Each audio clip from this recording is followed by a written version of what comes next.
और आस्था के बीच में कोई दलाल थोड़ी आएगा, किसी ईश्वर के बीच में और आस्था के बीच में हम क्यों किसी को लाएं? हमको राम को याद करना होगा, अगर मान लीजिए तो हम कहीं भी बैठ के याद कर लेंगे, किसी को अल्लाह को याद करना होगा कहीं भी बैठ के, हमको किसी चीज़ की जरूरत नहीं है। तो ये मंदिर का नाम लेकर के मनोरथ निकाल रहे थे ताकि मनु का युग वापस आ जाए। कहे ना कि शूद्र सेवा के लिए बना है, नहीं भाई, सेवा के लिए नहीं बना है, हम पढ़ने के लिए, शिक्षित होने के लिए बने हैं। और सेवा करने की जो तुम्हारा मनुराज का सपना है उसको हम पूरा नहीं होने देंगे। और सेवा अब आप करिए, मेवा हम खाएंगे, कब तक आप मेवा छीन छीन के खाते रहिए?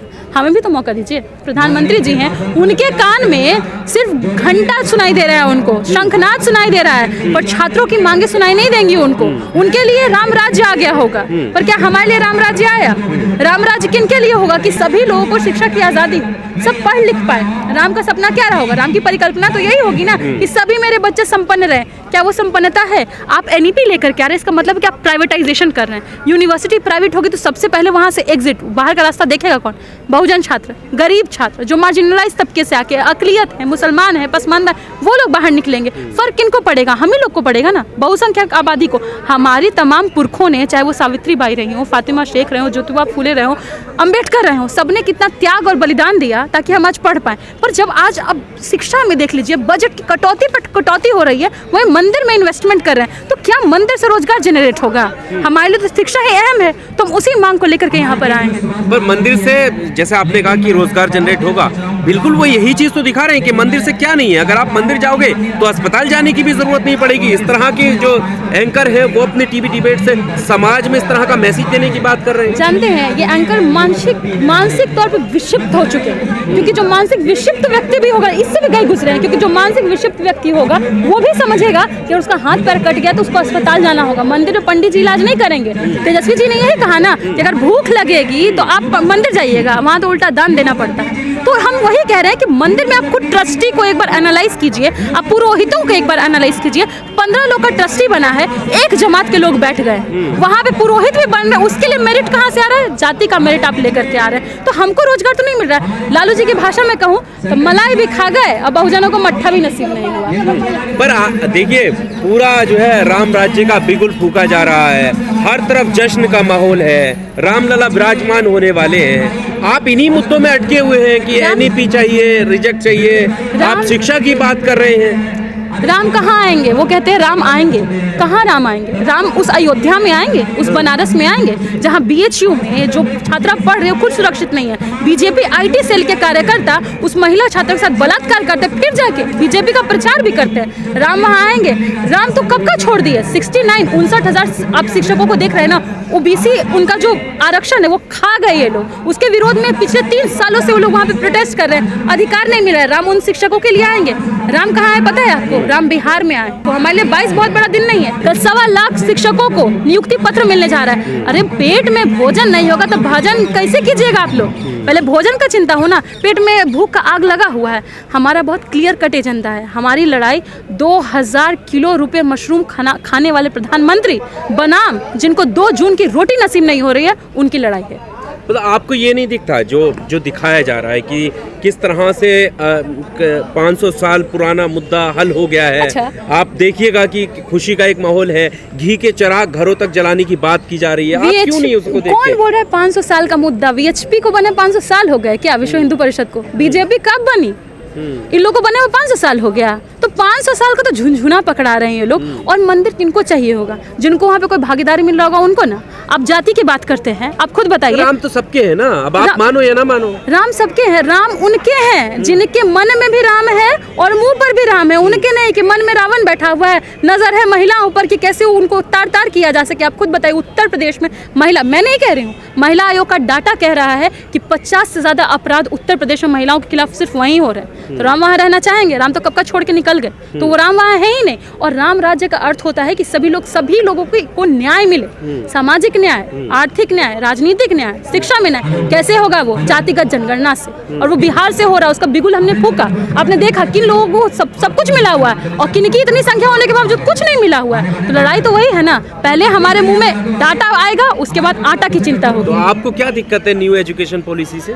न्यू एजुकेशन पॉलिसी में देख लीजिए, ये लोग पूरा पॉलिटिकल इनका एजेंडा है। पहले की जितने भी यूनिवर्सिटीज़ हैं उनको हेफा लोन लेने पे मजबूर किया जाए, ताकि वो लोन ले ले और चुकाने का दारोमदार आए OBC, SC, ST, marginalised community के स्टूडेंट्स पे। कहाँ से देंगे वो लोग पैसे? अरे उनका तो बिस्लेरी खरीदने का पैसा नहीं है, उनके पास कलम खरीदने का पैसा नहीं, वो आपका लोन चुकाएंगे। और किस चीज़ के लोन? देख रहे हो ना, यूनिवर्सिटी में यूजीसी का नया रूल आया है कि बनेंगे सेल्फी पॉइंट्स नरेंद्र मोदी जी के लिए। तो हमको नहीं चाहिए सेल्फी पॉइंट्स, हमको लाइब्रेरी में किताबें चाहिए, उसी से ज्ञानवर्धन होगा। सावित्रीबाई फुले कहती थी ना, वो हमेशा से वही लिखते आई हैं, ज्योतिबा फुले भी वही लिखते हैं कि हमारे लिए शिक्षा का मार्ग ही प्रकाश का मार्ग है, मंदिर जो जाएंगे वो मानसिक गुलामी का मार्ग है। तो वो भी तो मानते हैं ना, ज्योतिबा फुले को भी मानते हैं, फातिमा शेख को भी मानते हैं। वो मानते अगर तो वो मंदिर की जगह पे 10 जेएनयू जैसे विश्वविद्यालय खड़े करते ना। अगर वो मानते सावित्रीबाई फुले की मृत्यु कैसे हुई थी, जिन लोगों को उस समय में आई थी, एक तरह का डिजीज आया था, उनकी सेवा करते करते मृत्यु हुई थी। तो आपको अगर श्रद्धांजलि उनको दोगी तो आप अस्पताल ना खोलिएगा। अभी आप देखिए बिहार में एशिया का सबसे बड़ा अस्पताल बनने जा रहा है, जिसमें सबसे ज्यादा बेड होंगे, पीएमसीएच को हम लोग इतना बड़ा कर रहे हैं। तो ये होता है रामराज। तो मंदिर का विरोध करके आप अस्पताल की मांग करेंगे क्या? आप अस्पताल की मांग अलग से करिए, मंदिर अपनी जगह रहा। हम मंदिर का विरोध कहाँ कर रहे हैं? हम तो आपको तर्क देखा ना, आप जब मंदिर की बात आती है आप कहते हो मंदिर की जगह अस्पताल लाओ। हम तर्क संगत बात करना है कि देश के लिए जरूरी क्या है। कबीर तो बहुत पहले कह गए, भूखे पेट भजन हुई ना गोपाल। तो पहले भूख की ना चिंता होगी। पहले जो आप राम की बात कर रहे हैं ना, कहा जाता है ना, रघुकुल रीत सदा चली आए, प्राण जाए पर वचन न जाए। 2 करोड़ रोजगार का वादा तो मोदी जी किए थे। कहाँ है 2 करोड़ रोजगार? किसके पास है? खाली आपका पेट भरा है। आप लोग कहते हैं कि लोग गुरुकुल में पढ़ ले, हिंदी बोले, पर यही राजनाथ सिंह जो गुरुकुल की बात कर रहे हैं, इनके बेटे पढ़ रहे हैं वहाँ पेंसिल्वेनिया यूनिवर्सिटी में, शिवराज सिंह लीड्स में, और शिवराज सिंह के बेटे पढ़ रहे हैं कहाँ? पेंसिल्वेनिया में। हर जगह इनके सारे के सारे नेता लोग तो अपने बच्चों को वहाँ भेज दिए, और आपके बच्चों को, गरीब के बच्चों को, अकलियत के बच्चों को धर्म का ध्वजवाहक बनाना चाहते हैं। तो हम उसके विरोधी हैं कि हमें शिक्षा ज्यादा जरूरी है, क्योंकि जब शिक्षा हमारे पास होगी हम सवाल पूछेंगे कि आपने हमसे ये क्यों नहीं दिया, आपने ये वादा किया, आपने ये क्यों पूरा नहीं किया, हमारे लिए जरूरी क्या है, मुद्दों पे सवाल करेंगे। तो ये राजनीति जो है, ये पूरा पॉलिटिक्स जो है, ये पूरा एजेंडा है हमारा, मोदी बना मुद्दों की। एक के बाद एक आपकी पार्टी की तरफ से बयान आते हैं। कभी तेजस्वी यादव मंच से बात कहते हुए नजर आते हैं, एक बड़ा मुद्दा बनता है। उसके बाद आपके कई नेता हैं, कभी रामचरितमानस को लेकर बयान देते हैं। क्या ऐसी दिक्कत क्या है? राम से कोई दिक्कत है आपकी पार्टी को?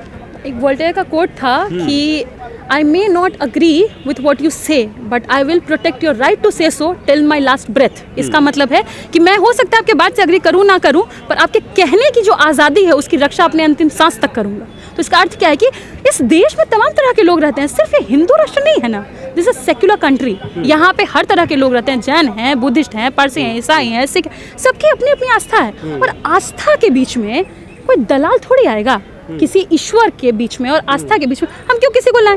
हमको राम को याद करना होगा अगर मान लीजिए, तो हम कहीं भी बैठ के याद कर लेंगे। किसी को अल्लाह को याद करना होगा कहीं भी बैठ के, हमको किसी चीज़ की ज़रूरत नहीं है। हमें ज़रूरत है कि सच्चे मन की, सच्चाई की, ईमानदारी की, नेकी की, ज्ञान की। और वो कहाँ से मिलेगा? वो किताबों से मिलेगा। तो हम उसी किताब की लड़ाई लड़ रहे हैं कि किताब सबके हाथ में पहुँचे। आप घी का दिया जलाने की बात करते हैं, अब भूखमरी में भारत 111वें नंबर पे पहुंच गया है। सीरिया के बराम हालत हो गई है भारत की, इसके ऊपर तो चर्चा आपसे नहीं हो रहा है। कहाँ से वो घी के दिए जलाएंगे जिनको 2 जून की रोटी नसीब नहीं हो रही है? नहीं, तो ये भी तो है ना कि जैसे अभी आपने कहा कि हमें किसी बीच के दलाल की जरूरत नहीं है, तो आप जाइए ना, आप भी आगे बढ़िए, आप हिस्सा लीजिए उस चीज में जो आस्था की बात कही जा रही है। आप तो उसके विरोधी बयान देते हुए नजर आते हैं। वो हिस्सा देंगे। आरएसएस ने कैसा ट्रस्ट का निर्माण किया है, किसको पुरोहित बनाया है, ये तो सबके सामने जग जाहिर है। वो हिस्सा देंगे नहीं, और हमें हिस्सा नहीं चाहिए। हमें हिस्सा चाहिए स्कूलों में, हमें हिस्सा चाहिए विश्वविद्यालयों में, जहाँ पे हमारे लोगों को पहुँचने नहीं दिया जाए। आज भी द्रोणाचार्य बैठ करके हमारा अंगूठा काट रहे हैं, इंटरव्यू के नाम पे 1-2 नंबर दे रहे हैं। आप ऋतु जी को देख रहे होंगे, लगातार लड़ाई लड़ रही हैं। आप लक्ष्मण जी को देख रहे हैं, नौकरी से निकाल दिए गए। कौन लोग हैं ये लोग? बहुजन लोग हैं। तो ना हमें शिक्षा लेने दे रहे हैं, ना हमें शिक्षा देने दे रहे हैं। तो हमें तो पहले से आपके मनुवादी रवैये ने अछूत कर रखा है, तो अब कैसे हमको आगे पहुँच दीजिएगा? तो मेरी पूरी लड़ाई यही है कि मुद्दों की लड़ाई होनी चाहिए। धर्म का राजनीति में क्या काम?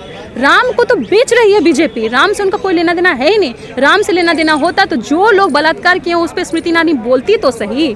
अब गैस के समय में आपका चूड़ी फूटता था, पर यहाँ महिलाओं के साथ अत्याचार हो रहा है, यूपी में इतना बलात्कार हो रहा है, पर आपका मुंह नहीं खुल रहा है। तो उससे पता चल रहा है कि अपने पेट की चिंता कर रहे हैं, महिलाओं से कोई लेना देना नहीं है। प्रियंका जी, आपको नहीं लगता कि ऐसे वक्त में मंदिर के विरोधाभासी कोई बयान देना या उसके विरोध में कुछ टिप्पणी करना, आपको नहीं लगता कि आपकी जो राजनीतिक भूमि है उसको भी नुकसान पहुंचेगा? मंदिर का विरोध कर कहाँ रहे हैं? हम तो तर्क संगत बात कर रहे हैं। तेजस्वी जी ने मंदिर का विरोध थोड़ी किया, मोदी का विरोध, राम विरोध। अब धर्म की बात कर रहे हैं, जिक्र करते हुए तो कहा कि देखिए अस्पताल की जरूरत है, वहाँ जाके तो वो मंदिर का विरोध नहीं है, वो है कि जरूरी मुद्दे क्या है उसकी चर्चा होनी चाहिए। देश की अभी की वर्तमान स्थिति में जरूरत क्या है? 20 से 24 साल के युवा आज बेरोजगार घूम रहे हैं, तो क्या रोजगार की जरूरत नहीं है? तो हमारा पूरा यही है कि हम मंदिर अब बना रहे भाई, उससे किसको क्या समस्या है? पर कम से कम हिस्सेदारी बराबर बांटिए और कम से कम लोगों को रोजगार दीजिए, रोटी की चिंता कीजिए। वो आपसे होगा नहीं। खाली मंदिर के नाम पे लोगों को आप झुंझुना थमा रहे हैं और अपने बच्चों को आप अमेरिका, जर्मनी, फ्रांस, स्पेन में पढ़ा रहे हैं और हमको कहते हैं कि झंडा ढोइए। कब तक? आखिर कब तक? मूर्ख नहीं बनेगा लोग। मंदिर आपके लिए सिर्फ राजनीति का मुद्दा है, हमारे लिए आस्था का प्रतीक है। एक सवाल मीडिया को लेकर भी, क्योंकि आप अक्सर देखते हैं कि डिबेट में हिस्सा लेती हैं, बात रखती हैं अपनी पार्टी की तरफ से। जो मुद्दे उनके होते हैं, जैसे आज आपने एनईपी का उठाया, इसके अलावा भी बेरोजगारी और देश में बहुत ऐसी समस्याएं हैं जिनको उठाने की ज़रूरत है, लेकिन आप जब हिस्सा लेती हैं आपको लगता है कि जिन टॉपिक पर बात की जा रही है, डिबेट की जा रही है, वो वही है या फिर राम मंदिर या जिस तरीके से दिखाने का प्रयास किया जा रहा है, उसके बारे में आपका व्यक्तिगत क्या मानना है? देखिए, व्यक्तिगत तौर पे तो मैं ये मानती हूँ कि वहाँ पे पैनल बिठाया ज़रूर जाता है। एक होता है राजनीतिक विश्लेषक, एक होता है एंकर, एक होता है बीजेपी प्रवक्ता, एक होता है तो ये 3 लोग जो बैठे हैं ये तीनों भाजपा के ही होते हैं। कल हम बैठे थे वहाँ पर, हम कहे आपको स्क्रिप्ट कहाँ से आया है? जो आप बोलते हैं, सवाल पूछते हैं, वो स्क्रिप्ट कहाँ से आता है? सीधे बीजेपी कार्यालय से इनके पास तक पहुँचता है। तो इनके पास सवाल तो कुछ और है नहीं जो बीजेपी पूछेगी। बीजेपी के व्यक्ति से पूछ लेंगे तो इनका नागरिकता खतरे में आ जाएगा। तो बीजेपी के बिल्कुल बीजेपी के लोग से पूछेंगे, तुरंत 1 मिनट नहीं लगाते हैं लालू जी को चारा चोर बोलने में। तड़ी पार बोलने में शर्म आता है, डर लगता है। मैं तो यही सवाल पूछती हूँ बार बार। मैं तो नहीं कह रही हूँ, कोर्ट ने कहा भाई, तो आप लोग कैसे ऐसे सवाल कर सकते हैं? तो सारे के सारे मीडिया जो हैं, मीडिया पर्सन्स, ये लोकतंत्र का चौथा स्तंभ कहा जाता था, पर लोकतंत्र को खतरे में लाने वाले, इस देश को बर्बादी के कगार पर लाने वाले अगर कोई नंबर 1 पर है तो मैं बोलती हूँ कि बीजेपी से पहले मीडिया है। तो फिर आप सवाल नहीं पूछते हैं। फिर जनता ये सवाल करती है ना कि आपको पता है सब कुछ, उसके बावजूद आप उसका हिस्सा बन रहे हो, आप जा रहे हो डिबेट में। हिस्सा कहाँ बन रहा है? आपको तो पता होगा ना, इतने लोगों को हमने बॉयकॉट कर रखा है जो मुंह से खाली जहर उगलते हैं, नफरत की बात करते हैं, हिंदू मुसलमान करते हैं, जो भाइयों को लड़ाने की कोशिश करते हैं भाई से भाई में, उनका हमने बॉयकॉट कर रखा है। और जो लोग लिस्ट में अभी भी आ रहे हैं, जो लगातार यही काम कर रहे हैं ना, उनका भी सूची तैयार हो रहा है और जल्द आपको वो भी देखने को मिलेगा कि किनका किनका नाम एडेड है। अब बताइए, एक पता नहीं क्या पत्रकार कात्यायन करके कुछ नाम है उसका, क्या बोल रहा है वो? कोई भी चुना हुआ विधायक माननीय होता है, पूरा जाहिल है, गवार है। अरे मुंह पे कंट्रोल रखिए आप लोग, बहुजन का देश है। और एक पिछड़े विधायक को इस तरह के बोलने की प्रवृत्ति, आपके पुरखे जातिवादी जो रहे होंगे वो किए होंगे, अब नहीं चलेगा। संभल कर बोलिए, संभल कर रहिए। मीडिया से मेरा यही अनुरोध है, थोड़ी तो लाज शर्म बचा लीजिए। अच्छा, मीडिया की गाड़ियों पर अभी आपने देखा होगा और वो तस्वीर काफी ज्यादा वायरल भी हो रही है, मीडिया की गाड़ियों पर लिखा हुआ है कि मंदिर वहीं बनाएंगे, चलो अयोध्या।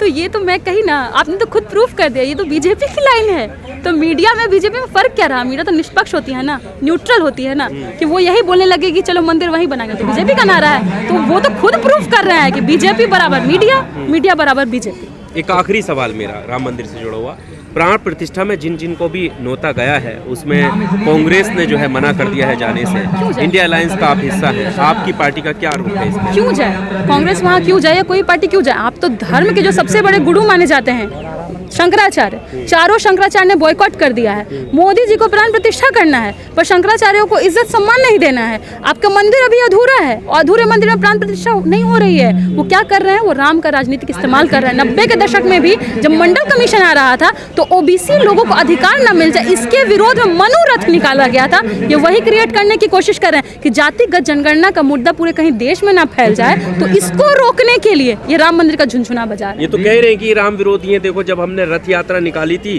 तो लालू जी ने सबसे पहले गिरफ्तार किया था। वो हमारा स्वर्णिम काल था। लालू जी ने बिल्कुल, लालू जी ने आडवाणी जी को गिरफ्तार क्यों किया? क्योंकि वो चाह रहे थे कि जो पिछड़े बच्चे आज तक अपने हकों से वंचित रह गए उनको अधिकार मिल पाए। तो ये मंदिर का नाम लेकर के मनोरथ निकाल रहे थे ताकि मनु का युग वापस आ जाए। और आज भी वो पिछड़े कहते रहे इनके हेमंत विश्व शर्मा कहे ना कि शूद्र सेवा के लिए बना है। नहीं भाई, सेवा के लिए नहीं बना है। हम पढ़ने के लिए, शिक्षित होने के लिए बने हैं और सेवा करने की जो तुम्हारा मनोराज का सपना है उसको हम पूरा नहीं होने देंगे। और सेवा अब आप करिए, मेवा हम खाएंगे, कब तक आप मेवा छीन छीन के खाते रहिएगा, हमें भी तो मौका दीजिए। अब तो कार सेवकों पर चली गोलियों को भी सही ठहराते हैं कि देखिए वो सही किया था उन्होंने। तो कार सेवक कोई थे ही नहीं, मुझे जहाँ तक पता है कि कार सेवक नहीं थे, कार सेवक को थे ही नहीं। वो मुसलमानों को मारने के लिए, उनकी हत्याएं करने के लिए आए हुए कुछ लोग होंगे जिन पर मुलायम जी ने गोलियां चलवाई होंगी, क्योंकि वो चाहते थे कि देश में शांति बहाल रहे। तो शांति बहाल रखने के लिए कि इस तरह का कोई दंगा न भड़के, दंगा से बचाने का काम है हमारा, समाजवादियों का, सामाजिक न्याय का।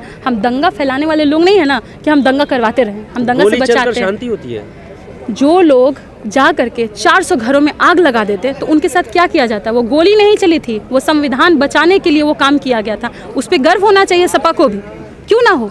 आप जिस तरह से आप हजारों लाखों लोगों की हत्याएं कर देते तो उससे तो बेहतर है कि शांति हो जाए। शांति अब जिस तरह से ये फ्यूचर दिखाने की बात की जा रही है कि एक नए भारत की, मानो ऐसा लग रहा हो कि एक नींव रखी जा रही है, और वो ये कह भी रहे हैं कि नए भारत की कल्पना की शुरुआत हो रही है, आप कैसे देखते हैं? नया भारत कौन सा भारत? वो भारत जो बेरोजगारी में कीर्तिमान गढ़ते जा रहा है, वो भारत जहाँ पे महिलाओं के साथ हो रहे अत्याचार नए लेवल पे पहुँच रहे हैं, वो भारत जो भूखमरी में गरीबों को, किसानों को फांसियाँ लगाने पे मजबूर कर रहा है, वो भारत जहाँ पर लोग जाकर के खुद को केरोसिन डाल के एसपी के आवास के सामने खुद को आग लगा रहे हैं। हमारे सपनों का भारत नहीं है ये बीजेपी के सपनों का भारत होगा, बीजेपी के सपनों का भारत होगा। सब असामान्य रहे, किसी को किसी का हक ना मिले। हमारे सपनों का भारत है कर्पूरी जी का भारत, जगदेव जी का भारत, सावित्री, अम्बेडकर, कांशीराम जी का भारत, पेरियार का भारत, जहाँ पे तार्किकता की बात हो, जहाँ पर लोग आगे बढ़ें, शिक्षा लें और अपना पेट स्वयं भरें, किसी के सामने कुछ मांगने की आवश्यकता ना पड़े।